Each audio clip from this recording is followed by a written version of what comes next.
Hər bir ölkə anlamalıdır ki, o öz taleyinin sahibidir.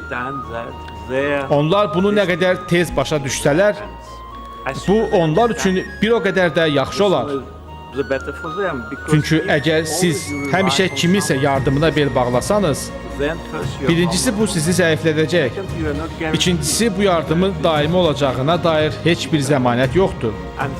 Üçüncüsü də siz suverenliyinizin bir hissəsini itirmiş olursunuz. Çünki əgər siz həmişə kimdənsə asılısınızsa və həmişə kimdənsə yardım istəyirsinizsə, onda bir gün gələcək həmin şəxs gəlib sizdən hesabat istəyəcək.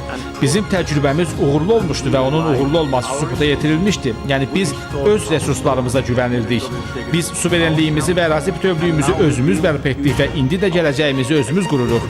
Hesab edirəm ki, bu çox vacib bir nəticədir və bu təkcə nəzəriyyə deyil. Bu Azərbaycanda baş verənlərdir.